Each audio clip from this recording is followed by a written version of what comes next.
حضرت نوفل بن معاویہ رضی اللہ عنہ جناب رسول اللہ صلی اللہ علیہ وسلم کا ارشاد نقل فرماتے ہیں کہ آپ صلی اللہ علیہ وسلم نے ارشاد فرمایا کہ جس شخص کی ایک نماز فوت ہو گئی، صرف ایک نماز فوت ہو گئی، فَكَأَنَّمَا وُتِرَ أَهْلُهُ وَمَالُهُ، گویا اس کے گھر کے لوگ اور اس کا مال و دولت سب چھین لیا گیا۔ یعنی جس شخص کی صرف ایک نماز فوت۔ آج تو نمازیں فوت ہو رہی ہیں، کوئی احساس ہی نہیں ہے۔ فجر گئی، ظہر گئی، فجر غفلت میں چلے گئی، ظہر کاروبار میں چلے گئی، عصر واپسی پہ چلے گئی، راستے میں چلے گئی، مغرب عشاء تھکاوٹ میں چلے گئی، کوئی احساس نہیں۔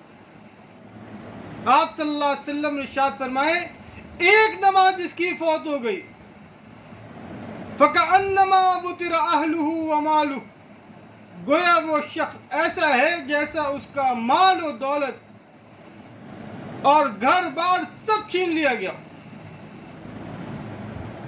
آج اگر پتہ چل جائے نا کہ ایک نماز فوت ہونے پر سیلری میں سے 100 روپے کٹ جائیں گے، تو ایک شخص بھی نماز کمپنی میں نہیں چھوڑے گا۔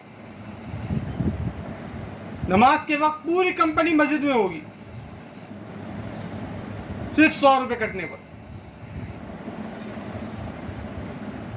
اور نماز ضائع کیوں ہوتی ہے؟ اکثر غفلت میں ضائع ہو جاتی ہے، کبھی بال بچوں کی خبر میں ضائع ہو جاتی ہے، اور ضائع ہو گئی نماز تو افسوس بھی نہیں ہے اس کے اوپر۔ اگر کوئی شخص کسی آدمی کو یہ بات کہہ دے، کوئی معتبر آدمی یہ بات کہہ دے کہ بھائی فلاں راستہ ایسا ہے کہ اگر اس میں تم رات کو گئے تو ڈاکو مال بھی چھین لیں گے اور قتل بھی کر دیں گے، مال بھی چھین لیں گے اور قتل بھی کر دیں گے۔ اگر کوئی شخص، کوئی معتبر آدمی کسی کو یہ کہہ دے تو کون بہادر ہے جو رات کو جائے گا؟ رات کو تو درکنار دن میں بھی کوئی نہیں جائے گا اس راستے سے،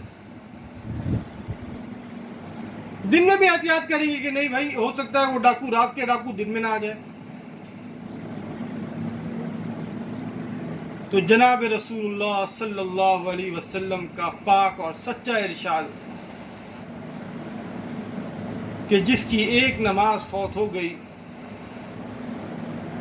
تو وہ شخص ایسا ہی ہے جیسا اس کے ہر چیز چھین لی گئی۔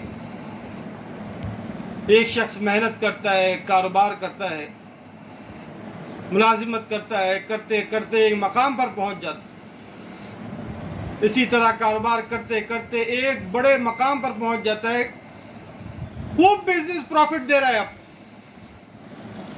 اور جاب میں بہترین سیلری آ رہی ہے۔